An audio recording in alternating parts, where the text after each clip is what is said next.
Hi, welcome to our channel where we share the most intriguing stories. When a quiet ex-Navy vet buys his dream home far from HOA control, he expects peace. Instead, he finds himself targeted by a ruthless suburban tyrant with forged maps, fake fines, and a secret land grab scheme. What begins as a mistake turns into all-out war.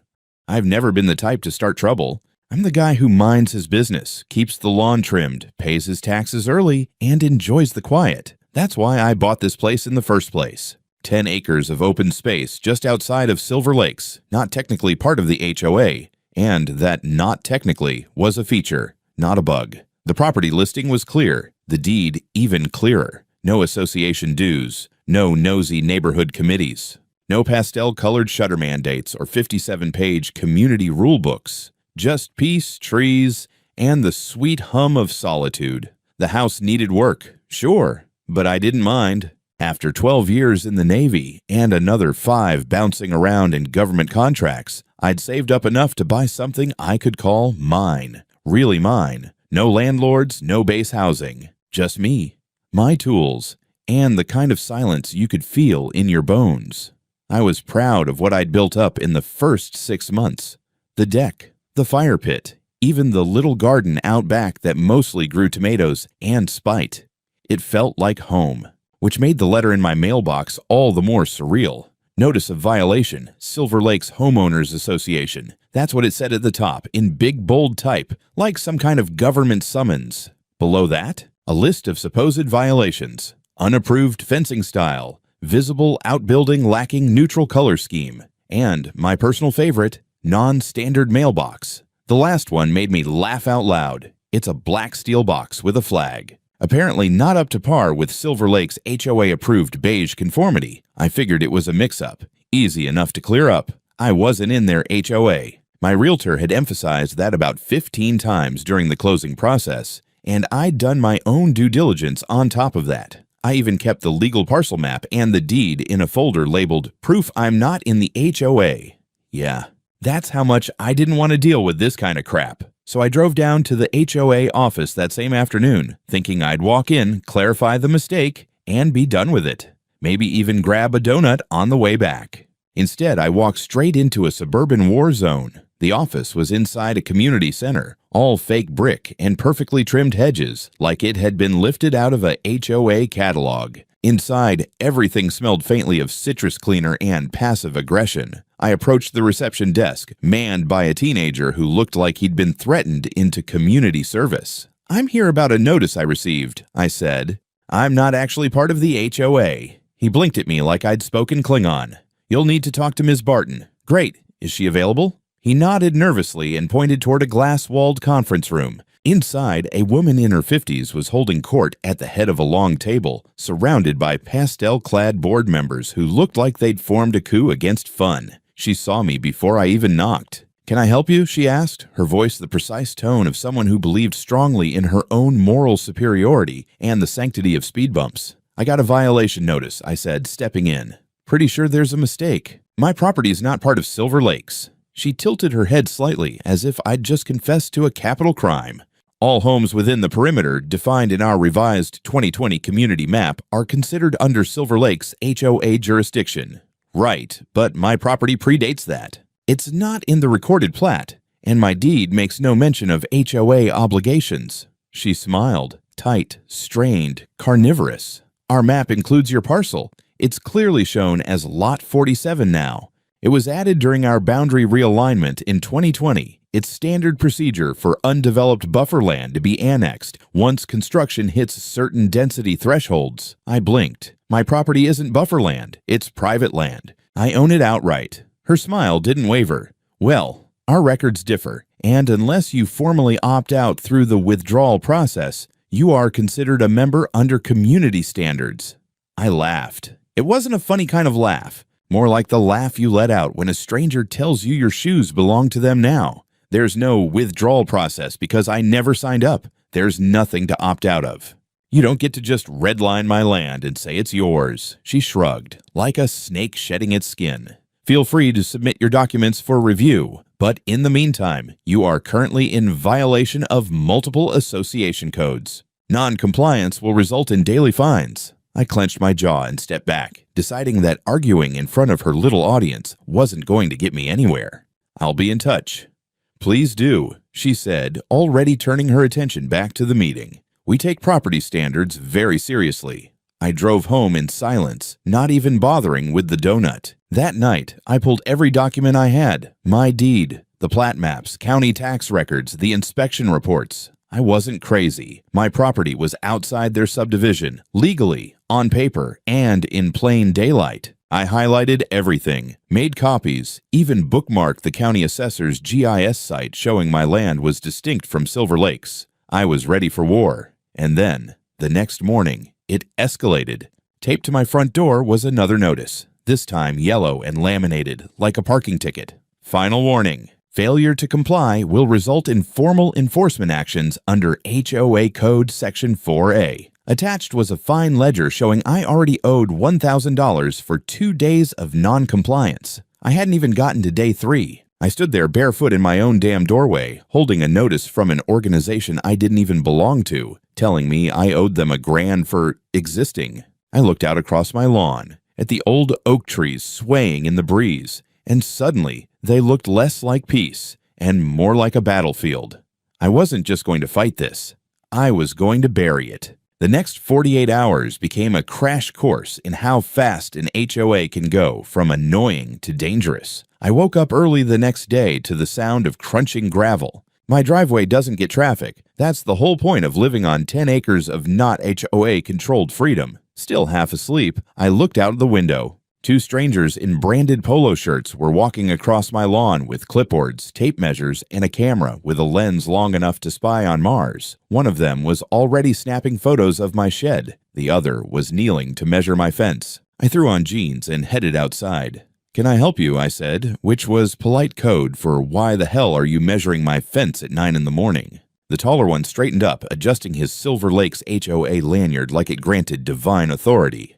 "We're documenting active violations." "You're trespassing," I said, pointing at the giant "No Trespassing" sign at the gate. "You can't be here." "We can, actually," the shorter one replied, not even looking at me. "As representatives of the Homeowners Association, we have the right to access property in violation—" "No," I interrupted, "you don't. Because this isn't your property." The tall one lifted his tablet like a shield. "According to our records, it is." Before I could respond, he snapped a photo directly into my face. Flash and everything. Not even a warning. That was it. "Leave. Now." My voice dropped into the tone the Navy had drilled into me, the one that makes grown men rethink their life choices. They exchanged a look. Instead of leaving, the tall one pulled out his phone and dialed. "Yeah, we need law enforcement sent to Silver Lakes," he said loudly, staring at me triumphantly. "We've got a homeowner becoming aggressive." I laughed. Actually laughed, because the absurdity broke past anger and straight into disbelief. "You called the cops," I said slowly, "because I asked you to get off my land?" He shrugged like a toddler caught stealing cookies. "You're refusing inspection and escalating the situation." Right. If they were going to weaponize the police, then 2 could play that game. While he was still on the line, I pulled out my own phone and dialed. "Hi, yes, I'd like to report 2 trespassers who refused to leave my private property." We stood there, both talking to dispatchers at the same time, like idiots. It would have been funny if it wasn't happening to me. 20 minutes later, a police cruiser rolled down my driveway. The officer stepped out, young, tense, hand already near his holster. The HOA guys practically ran to him. "He threatened us," the tall one said. "He's refusing inspection and obstructing enforcement of community standards." The officer turned to me. "Sir, is that true?" "No, officer. I told them to leave my property. This land belongs to me." I handed him my deed and the parcel map. "And I am not part of their homeowners association." He took the papers, scanning them with a frown. "This says your parcel is outside their subdivision boundary." "Correct." The tall one interrupted, shoving his tablet between us. "We have the revised 2020 jurisdiction map." The officer looked at it, then back at my official stamped deed. "Why do these documents contradict each other?" Tall HOA guy puffed up. "Because he forged his." I blinked. "Forged? The county deed?" "Yes, people do that sometimes." He nodded confidently, as if forging government records was a common hobby. The officer stared at him. "Sir, do you hear how insane that sounds?" Before tall HOA genius could answer, another car rolled up. A white Range Rover. Karen stepped out, wearing oversized sunglasses and the expression of a disgraced royalty, exiled to Costco.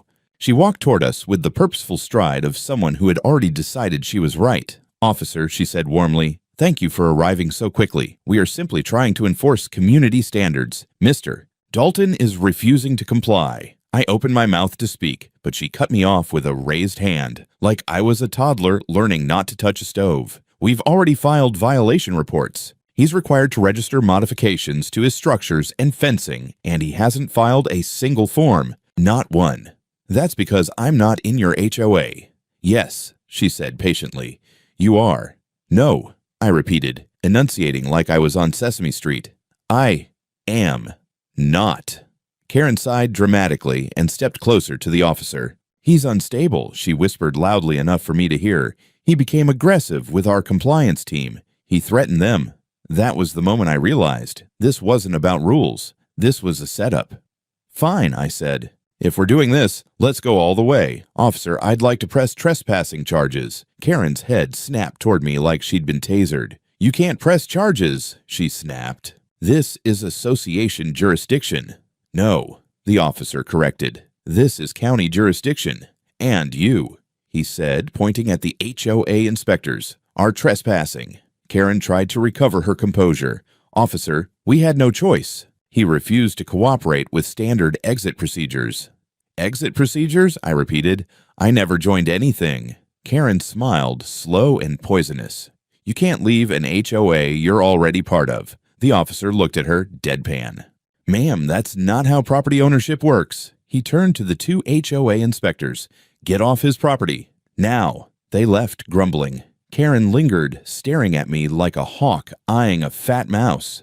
"This isn't over," she said.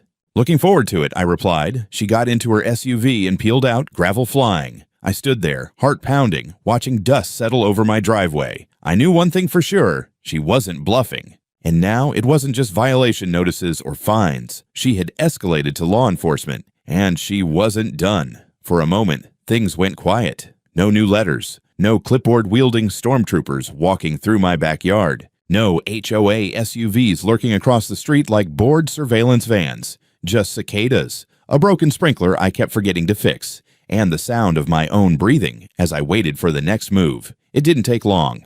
3 days after the police visit, I received a certified letter. It was hand-delivered by a man wearing a suit that looked like it had never seen sunlight and cologne that could cause memory loss. The envelope was thick, too thick. Inside was a formal document titled Notice of Compulsory Community Reclassification. Apparently, the Silver Lakes HOA had voted unanimously to integrate my property into the jurisdictional map retroactively, citing a clause from their charter I'd never seen before. Something about administrative expansion due to community density thresholds. It was written in the kind of bureaucratic English that makes you want to burn your mailbox and move to a cave. There were also maps, 3 of them, in full color. Each one showed my land swallowed up like a tumor being consumed by HOA-colored borders. The dates on the maps were backdated by nearly 3 years. One had a signature block that supposedly belonged to the previous owner of my property, confirming their intent to voluntarily join the Silver Lakes HOA. Except, the previous owner was dead. I knew that because I'd attended his estate auction. This was not a misunderstanding anymore. This was a con job. And someone had forged a dead man's signature. I went into my office, dug out the file labeled Title Documents, and flipped through the stack. There it was.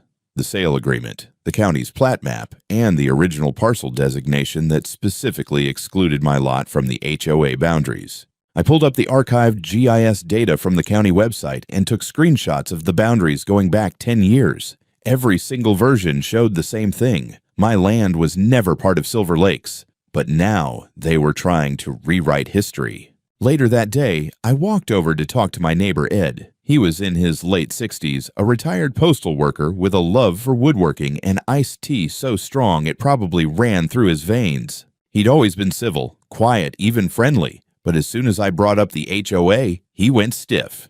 "Don't say that name around here," he muttered, glancing at his own Ring camera. "Karen's people monitor Nextdoor and Facebook like it's the CIA. If they think you're rallying folks, you'll be the next target." I told him about the forged map and the signature. His jaw clenched. You're not the first. There was a couple 2 houses down who had a similar situation. Claimed they were suddenly part of the HOA, even though their house was older than the association itself.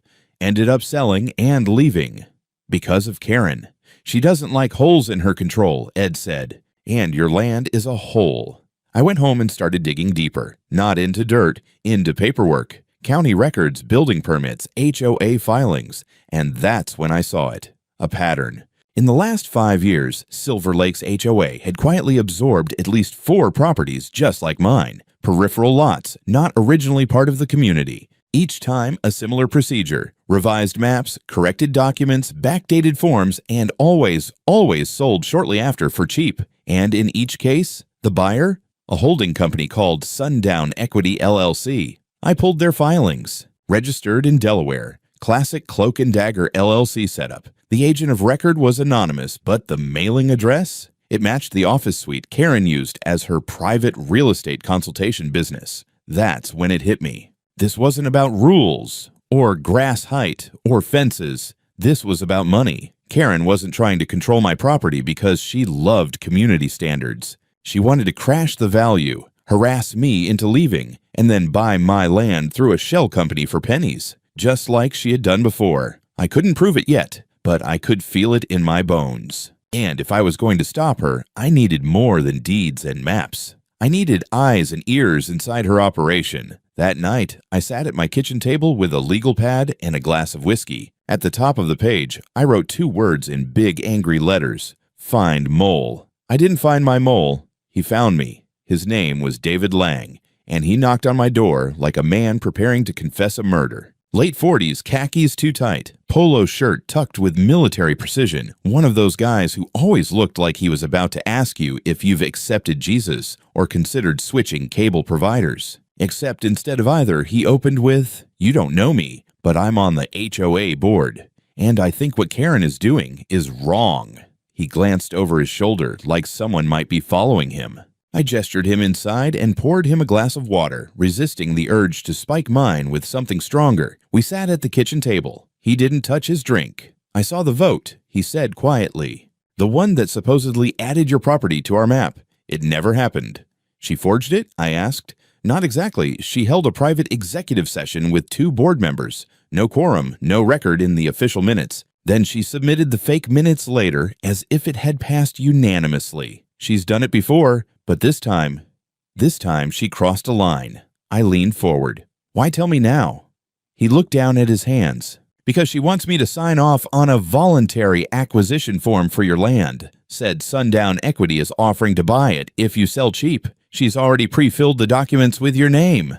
I just stared at him. David pulled out a folder and slid it across the table. Inside were copies of emails, unredacted meeting notes, and, jackpot, a draft deed transfer with my name typed into the grantor line. "It's fake," he said. "But if she gets it notarized, it'll look real." I flipped through the emails, subject lines like, "Accelerate annexation process, push compliance violations hard," and my favorite, "Create pressure, he'll crack." "Can I keep this?" I asked. He nodded. "And you're willing to testify to all of it?" "I've got a wife and 2 kids. I bought here thinking it would be quiet, peaceful. Karen has turned it into a damn police state." "Then why haven't you left?" He looked me in the eye. "Because people like her keep winning when we don't fight back."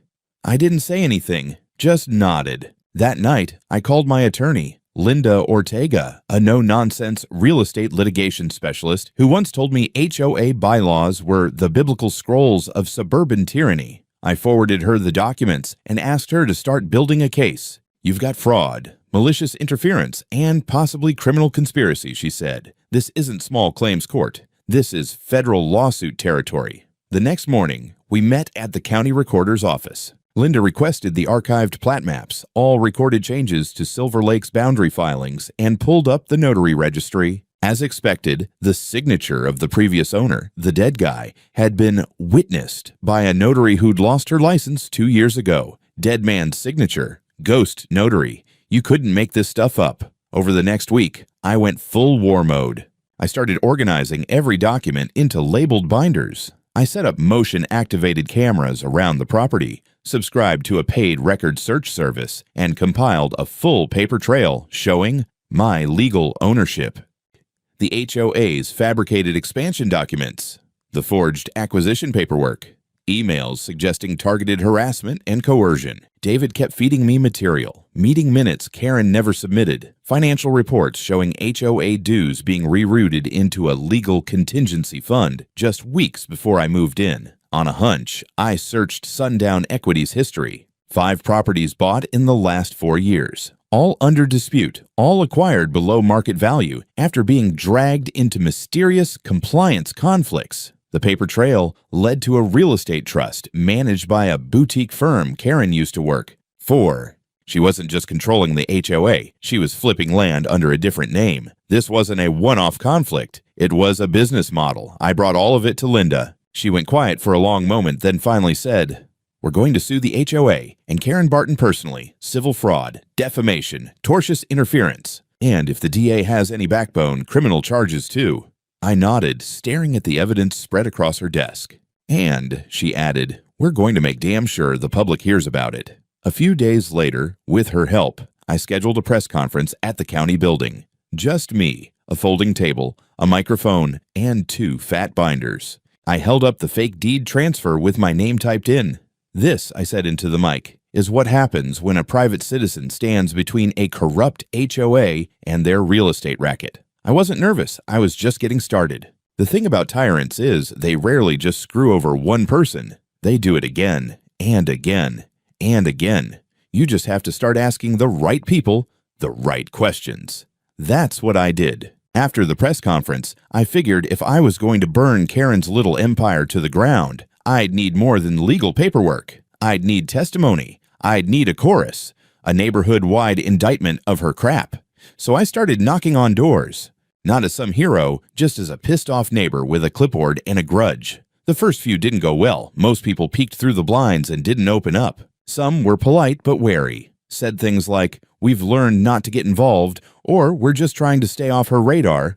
I got a lot of that. Fear, domesticated, and HOA approved. But then I met the Swansons, retired couple, early 70s. Invited me in like they were expecting someone to finally show up with a torch and pitchfork. She fined us $1,500 for a hummingbird feeder, Mrs. Swanson said, pouring tea like it was an exorcism ritual. Said it attracted non-native species. Then she told us we couldn't have wind chimes, her husband added. Noise pollution. Said she had decibel readings.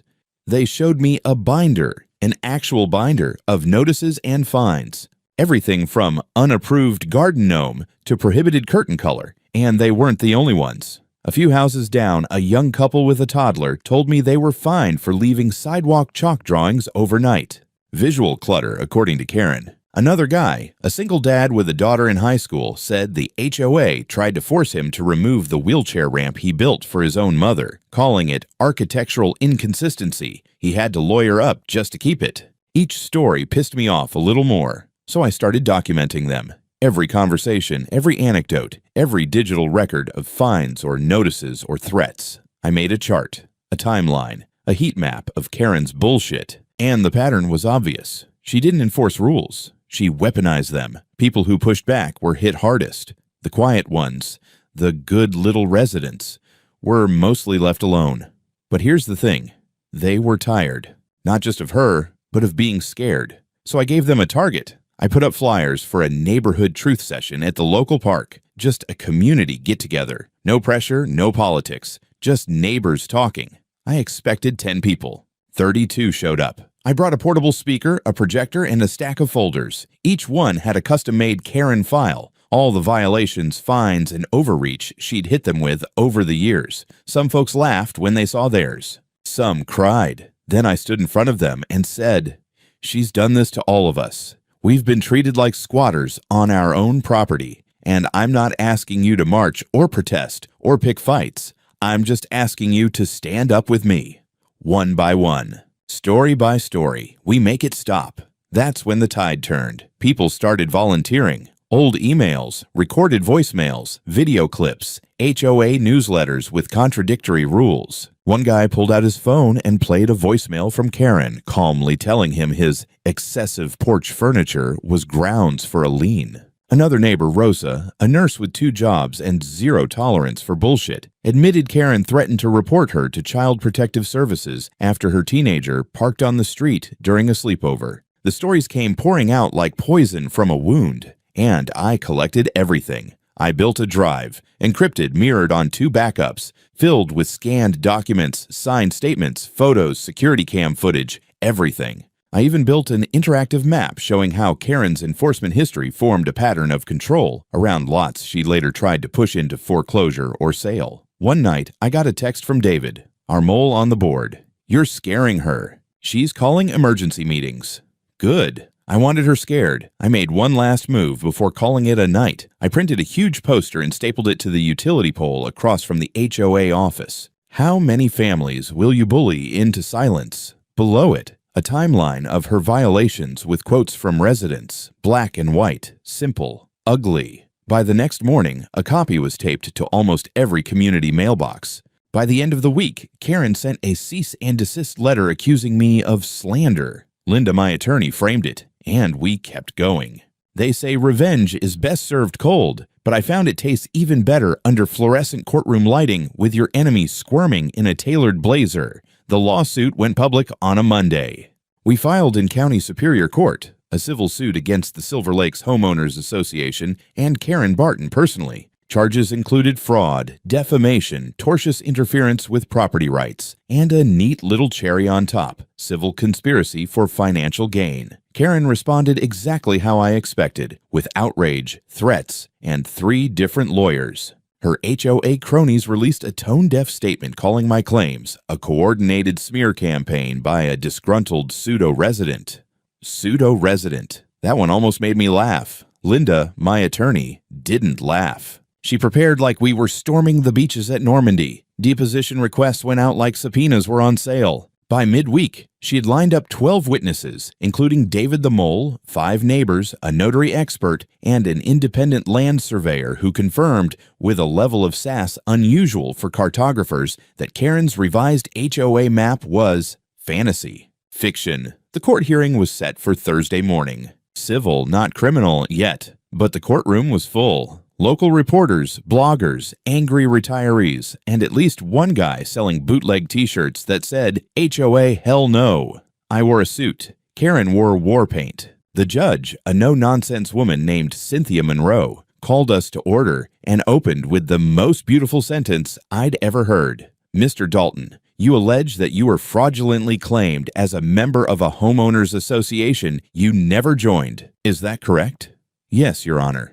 "And that the defendant, Ms. Barton, knowingly submitted false documents to support that claim?" "Yes, Your Honor." The next hour was pure demolition. Linda walked the court through a timeline of events, ending with the fake acquisition document that named me as a voluntary seller. We showed the court the notarization logs, or lack thereof, and highlighted the signature of a dead man. When Karen's attorney objected, claiming the documents were confusing but not fraudulent, the judge raised an eyebrow. "Counselor, are you suggesting your client accidentally submitted an agreement with a forged signature from a deceased property owner?" Karen looked like she was trying to disappear into her seat. David testified next. He brought the fire. He confirmed the secret meetings, the falsified voting minutes, and how Karen had pushed through a vote with no quorum. He admitted he had been complicit, and that guilt, not vengeance, had brought him to speak. "She told me," he said plainly, "that if she made enough noise, Nick would move out. She called it strategic pressure." The judge leaned forward. And what was the intended outcome of this pressure? "To buy his land through Sundown Equity," he said. "At a discount." We submitted ownership records for Sundown, which, thanks to some creative digging, showed a paper trail that linked it directly to Karen's former brokerage partner. The kicker? The LLC had already prepared marketing materials showing my property as part of a future luxury townhome project. Karen's lawyer tried to object again, but the judge cut him off. "I'm going to stop you right there, Ms. Barton. You are now at risk of perjury. I suggest your counsel advise you accordingly." The color drained from Karen's face. Then came the neighbors, the Swansons, Rosa, the chalk drawing couple. Each told their story. Each one had paperwork, photos, or recordings. One even had a video of Karen inspecting their flower pots with a ruler, a literal ruler, and declaring them inconsistent with the community mood. By the time we were done, the judge looked exhausted. She called a recess and returned 20 minutes later with a preliminary ruling. Based on the evidence presented, this court finds that Mr. Dalton's property lies outside the legal jurisdiction of the Silver Lakes HOA. Furthermore, the actions taken by the HOA and its president, Ms. Barton, constitute an abuse of authority, fraudulent misrepresentation, and willful harassment. Karen didn't flinch. She just stared ahead like a broken automaton. The judge continued, "Effective immediately, all claims, fines, and enforcement actions directed at Mr. Dalton are null and void. The HOA is ordered to pay restitution for legal costs. A separate referral will be made to the district attorney regarding potential criminal fraud." Linda smiled like she was trying not to scream in joy. Karen looked like she'd just bitten into a lemon made of shame. The gallery applauded. The bailiff had to tell them to calm down. Even the stenographer grinned. I walked out of that courtroom lighter, not because it was over, it wasn't, but because the machine Karen had built for control and profit had just been ripped open in public. And now the whole neighborhood had seen what lived inside. Karen Barton resigned 3 days after the court ruling. No press release, no apology, just a single cold email to the board titled "Stepping Away for Personal Reasons," as if she'd taken a sabbatical from yoga instead of getting caught running a real estate scam disguised as a suburban regime. But the fallout didn't stop there. The county DA opened a formal investigation into HOA fraud, citing our case as precedent. They subpoenaed financial records from Silver Lakes, and what they found made my mess look like a warm-up act. Misallocated funds, inflated invoices, consulting fees paid to companies with suspiciously vague names, including one registered to Karen's cousin in Nevada.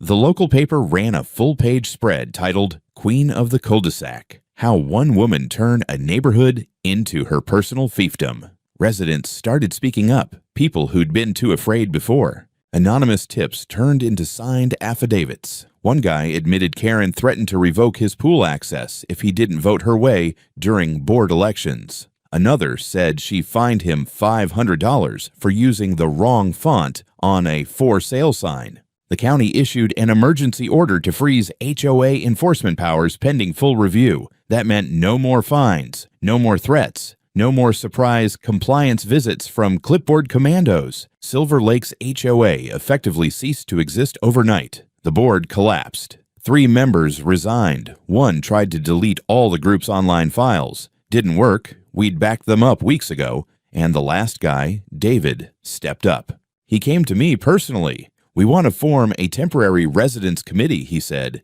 "to rebuild things. Honestly this time. No power grabs, just transparency, fairness. We'd like you to be part of it." I didn't answer right away. I stood on my porch, looking out at the yard I'd almost lost, the mailbox I'd almost been fined for, and the land Karen had tried to eat up and flip like it was just another asset on a spreadsheet. "No," I said finally, "but I'll help from the outside." David nodded. Good enough.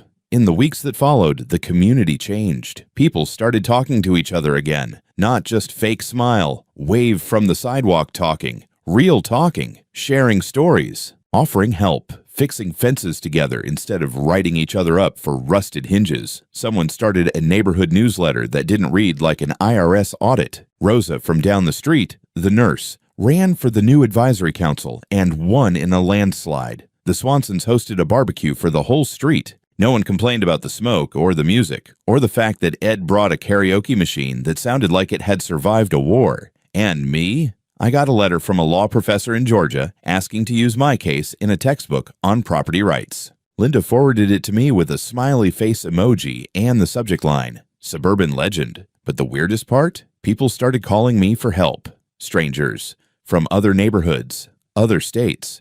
Folks who'd seen the coverage, read the case, and realized they weren't crazy. They were just up against someone like Karen. They asked me how to fight back, what documents to pull, what traps to watch for. So I started writing it all down.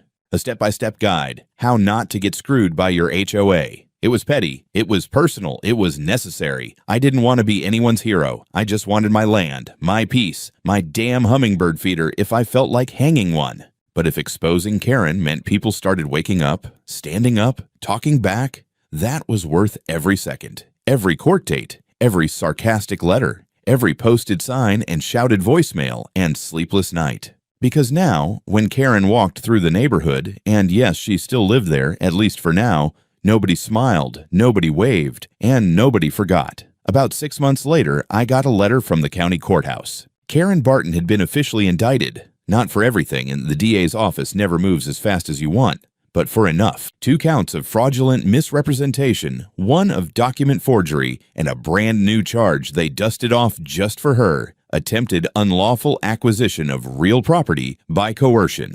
Turns out, when you spend years faking votes and forging dead men's signatures, someone eventually notices. Her bail was posted the same day. Some folks whispered it was paid by one of her old real estate buddies, but it didn't matter, because by then the kingdom she built was already rubble. The HOA was restructured from the ground up. New leadership, new rules, mandatory transparency clauses, term limits. Every single resident now had access to meeting notes, budgets, and voting records online. They even hired a third-party mediator to review any fines before they could be issued. Funny what happens when the monster is dragged into the daylight. I still lived in the same house, same land, same fence Karen hated so much. Only now there was a swing hanging from the oak tree in the front yard. My nephew had helped me build it when he visited for the summer. Neighbors walked by and smiled. Real smiles this time, not the tight, fearful ones people give when they think the HOA might be watching. One Saturday afternoon, I saw Karen walking her dog past my driveway. It was the first time we'd made eye contact since the trial. She didn't say anything, just kept walking, a little slower than before. Her posture was different, not broken exactly, but hollow, like someone who'd realized the power she used to carry in her clipboard had evaporated into nothing. And I didn't feel triumph. Not really. Just a strange, quiet satisfaction. That night, I updated my guide again. Don't stop at proving them wrong, I wrote. Make them regret ever trying. I posted it online, not for clicks, not for fame, but because people still emailed me. Folks from HOA nightmares across the country. They sent stories, questions, scanned letters with red stamps and ridiculous demands. I answered as many as I could, pointed them to legal resources, shared what I'd learned, what Karen had taught me, in a backwards kind of way. Because in the end, she gave me something unexpected. She made me realize how easily power turns petty, how silence turns into control, how fences, real or imagined, can keep people trapped unless someone decides to climb over. I never wanted to fight, but I'm glad I did. And if I had to do it again, I'd buy that same damn piece of land, and I'd build my mailbox even bigger.